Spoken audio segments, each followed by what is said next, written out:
सुविशाल गच्छाधिपति पूज्यपाद आचार्य देवेश श्री दौलत सागर सुरीश्वर जी महाराजा के जन्म शताब्दी महोत्सव के उपलक्ष्य में क्रांतिकारी प्रवचनकार श्वेतांबर मूर्ति पूजक तपोगच्छीय सुविशाल सागर समुदाय के गौरव पूज्य पन्यास प्रवर श्री विराग सागर जी महाराज द्वारा विराग क्रांति वाणी का हृदय भेदी धारदार प्रवचन जिन शासन जिंदाबाद।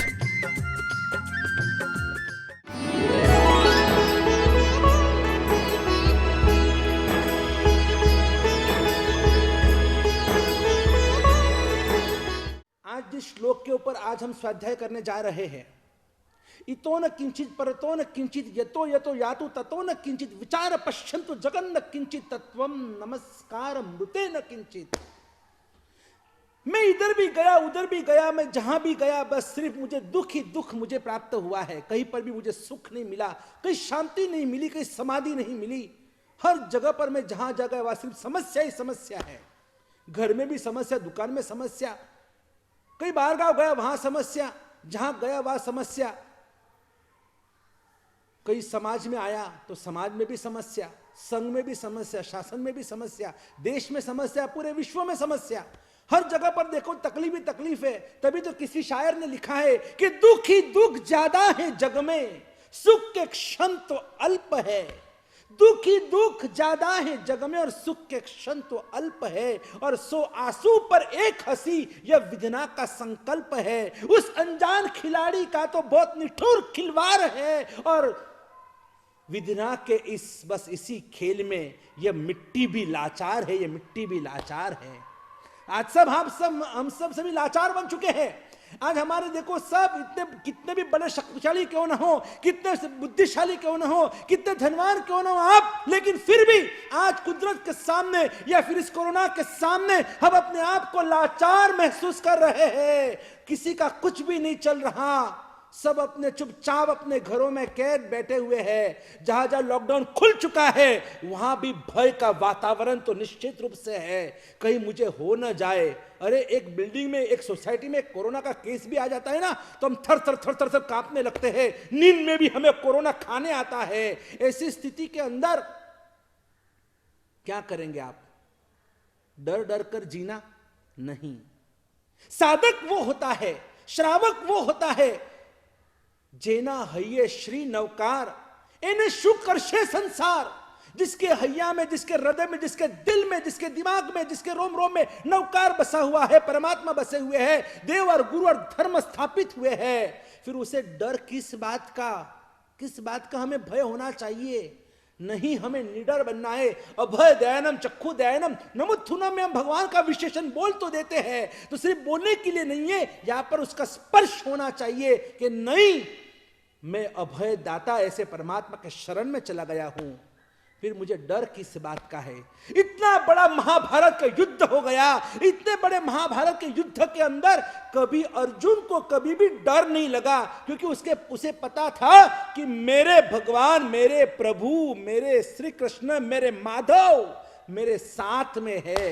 वो मीरा को पता था कि नहीं, मुझे किसी का डर रखने की जरूरत नहीं है। और मीरा को जब झेर का प्याला दिया गया तब मीरा निडर होकर और कृष्ण कन्हैया का गुणगान गाते गाते, नाम लेते लेते, जपते जपते वो झेर का कटोरा भी गट गट गट पी गई। और वो झेर भी क्या बन गया? विष अमृत ही परिणमे।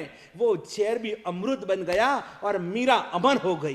आज भी मीरा अमर हो गई। वो सुलसा भगवान महावीर का नाम लेते लेते सुलसा अमर हो गई। वो चंदना अमर हो गई। वो गुरु गौतम स्वामी अमर हो गए। इन सभी महानुभावों को, इन सभी महापुरुषों को, मां सतियों को देखते हैं कैसे उनका जीवन, कितने कष्ट उनके जीवन में आ गए, कितनी तकलीफों का सामना करना पड़ा। मां सती सीता के ऊपर भी और नगर जनों ने उनके ऊपर भी एक ऐसा झूठा आल दे दिया। हाँ, उनको भी क्रिटिसाइज कर दिया, ये तो पता नहीं रावण के यहाँ रहकर आई हुई सीता है। तो सीता जी को भी अग्नि परीक्षा देनी पड़ी। और तो भी देखो जैन रामायण के मुताबिक वही भगवान राम का स्मरण करते करते, प्रभु को याद करते करते, नमस्कार महामंत्र का स्मरण करते करते वो अग्नि परीक्षा में से भी सीता निकल गई। वो सुभद्रा महासती को और सासू जी ने उसके ऊपर भी झूठा इल्जाम लगा दिया, ये तो उल्टा है, ये व्यभिचारिणी है। और तब सती सुभद्रा ने अपने सतीत्व की परीक्षा करने के लिए नमस्कार महामंत्र का ध्यान करते करते वो जो चलनी होती है ना, चलनी, हाँ, जैसे आप जिसमें आप आटा चालते हैं, उस चलनी को कुएं के अंदर डाला और कच्चे सूतर की डोरी से उसको बांधा और उस कुएं में से, वो चलनी से उस कुएं का पानी बाहर निकाला। इम्पॉसिबल है, लेकिन ये नमस्कार महामंत्र का चमत्कार है, ये परमात्मा का शरण और उसका ये चमत्कार है। जेना है ये श्री नवकार इन्हें शुकर्षे संसार। अमर कुमार को मारने के लिए आग के अंदर उस राजा की आज्ञा से और उनके जो सेवक थे, उन सेवकों ने उसको आग के अंदर डाल दिया, तो अग्नि का भी, नमस्कार महामंत्र के प्रभाव से अग्नि का भी सिंहासन बन गया। शूली के ऊपर चढ़ा दिया उस सुदर्शन श्रेष्ठी पुत्र को, लेकिन फिर भी नमस्कार महामंत्र के प्रभाव से देखो वो शूली का भी सिंहासन सुवर्ण सिंहासन बन गया, चमत्कार हो गया।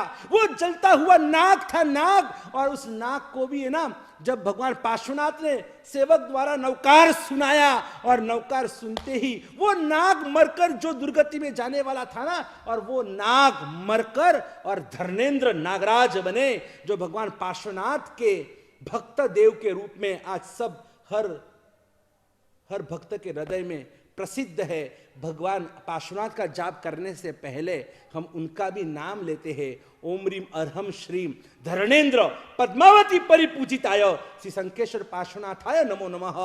उस धर्मेंद्र का नाम आज भी हम लेते हैं। ये नमस्कार महामंत्र का प्रभाव था कि एक समड़ी थी, एक ऐसा वो हिंसक जीव था, और जब शिकारी ने उसको शिकार किया और वो तड़प रही है, वो समड़ी तड़प रही है, और उस समय दो मुनि भगवंतों ने विहार करते करते देखा और वो तड़पती हुई समड़ी को उन्होंने नवकार सुनाया, तो समड़ी मरकर और सुदर्शना राजकुमारी बनी।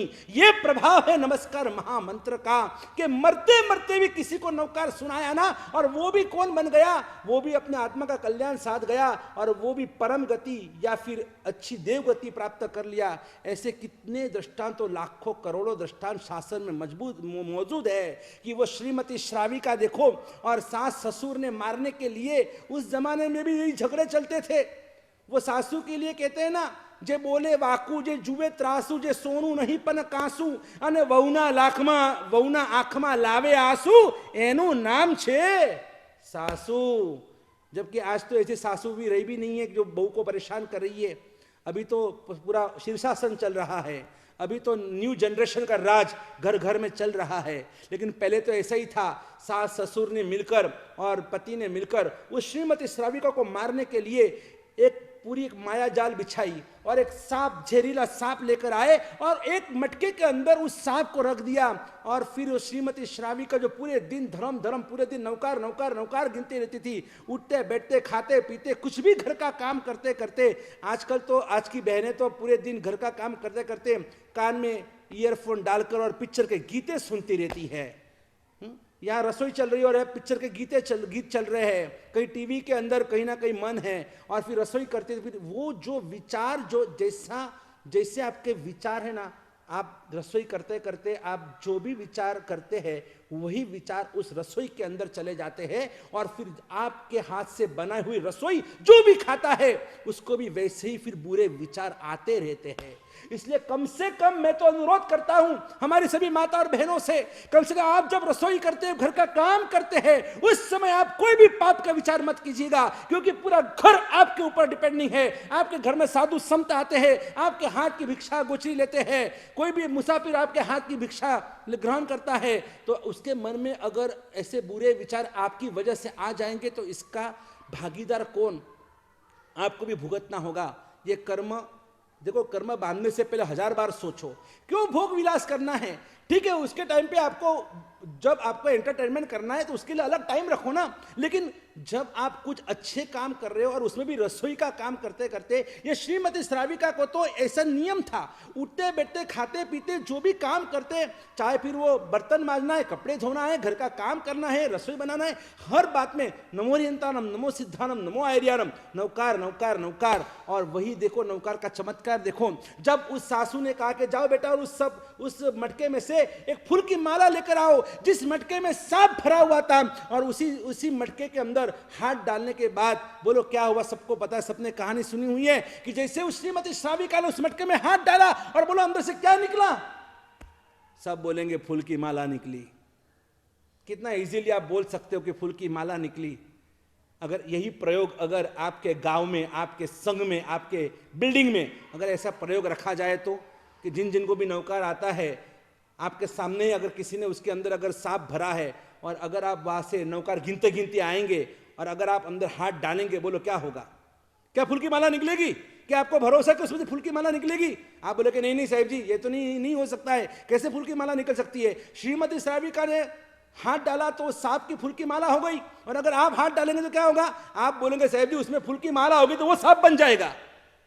यही तो हमारी ट्रेजेडी है, यही तो हमारा जीवन ये ऐसा बोगस हो चुका है कि हमको श्रद्धा ही नहीं है, विश्वास ही नहीं है। ये सब दृष्टांत आपको सुनाए गए कि अमर कुमार का क्या हुआ और सुदर्शन सेठ का क्या हुआ और श्रीमती श्राविका का क्या हुआ, ये सुनने के बाद आपकी श्रद्धा मजबूत होनी चाहिए।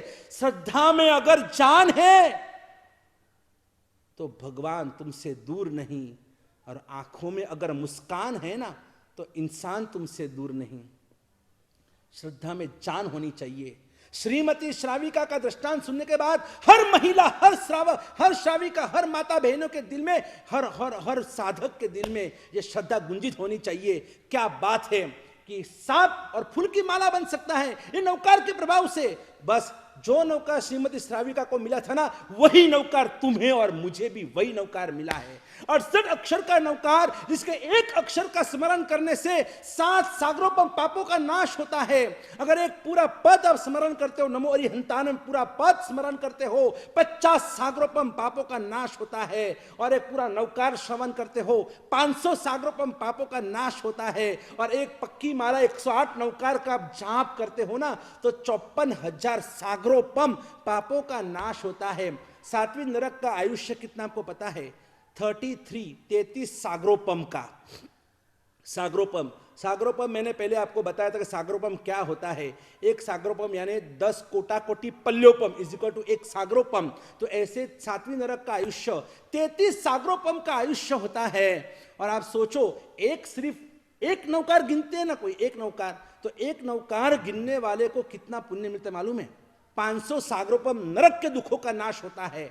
इसका मतलब आप एक नौकार भी गिनते हो ना, तो आप 15.5 बार 7वीं नरक में जाते हुए आप रुक जाते हो, अटक जाते हो। 15.5 बार आप कैलकुलेशन करके देखिए, 500 डिवाइडेड बाय 33 कीजिए, 33 सागरोपम 7वीं नरक का आयुष्य है। और एक नौकार गिनने से 500 सागरोपम नरक के दुखों का नाश होता है। यानी क्या ताकत है ये पंच परमेष्ठी भगवंतों की, क्योंकि एक नौकार में नमो अरिहंतानम में अनंत अरिहंत विराजमान है, नमो सिद्धानम में अनंत सिद्ध भगवंत, नमो आयर्यान में अनंत आचार्य, नमो वज्झान में अनंत उपाध्याय, नमो लय सव साहुनम में अनंत भूत भावी वर्तमान के साधु जी भगवान, पंच परमेष्ठी भगवान जिस नौकार के अंदर एक महाशक्ति के रूप में विराजमान है। और ऐसे नमस्कार महामंत्र की मैं बात कर रहा हूं, जय नौकार और कर भव पार। ऐसी श्रद्धा जगाओ नौकार के प्रति कि ऐसा महामंगलकारी नौकार पंचमहाश्रुत स्कंद के रूप में मिला हुए ये नौकार आज हमें बचाने वाला यही नौकार है। चाहे कितनी भी बड़ी तकलीफ क्यों ना आ जाए जिंदगी में, कभी बाकी सब भूल जाओ, लेकिन नौकार को कभी भूलने की चेष्टा भी मत करना, कभी सोचना भी मत, क्योंकि उसके बिना ना तो कभी किसी का उद्धार हुआ है ना कभी किसी का उद्धार होने वाला है। एक नौकार गिनने से 2,65,000 पल्योपम देवा आयुष्य का बंद होता है। सिर्फ एक नौकार गिनने में देर कितनी लगती है? 10 सेकंड, 15 सेकंड, कितनी देर लगती है? लेकिन ये छोटा सा किया हुआ धर्म देखो आप, और 2,65,000 पल्ले पर देव आयुष्य का बंद होता है। और जब आप पूरी नौकार वाले 108 नौकार गिनते हैं ना, उससे 2 करोड़ और 68 लाख पल्लोपम देव आयुष्य का बंद होता है। पूज्यपाद कलिकाल सर्वने भगवान आचार्य हेमचंद्राचार्य महाराजा ने योग शास्त्र नाम का ग्रंथ बनाया, और इस ग्रंथ के 8वें प्रकाश में लिखा हुआ है कि अगर कोई कमल के आकार में अगर कोई 108 नौकार का जाप करता है तो उससे एक उपवास का पुण्य मिलता है।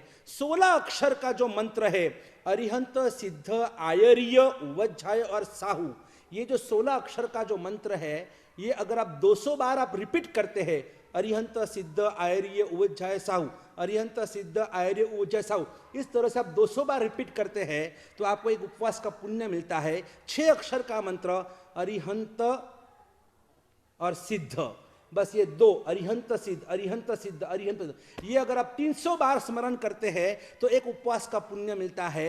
सिर्फ अरिहंत, ये 4 अक्षर का जो मंत्र है, अरिहंत अरिहंत अरिहंत अरिहंत अरिहंत अरिहंत, बस आप अरिहंत करते जाओ, आप 400 बार इसका स्मरण कीजिए, आपको एक उपवास का पुण्य मिलता है। अरे आप उतना भी नहीं बोल सकते हैं ना, तो आप सिर्फ अरिहंत का जो अ है, ओनली अ का 500 बार स्मरण करो।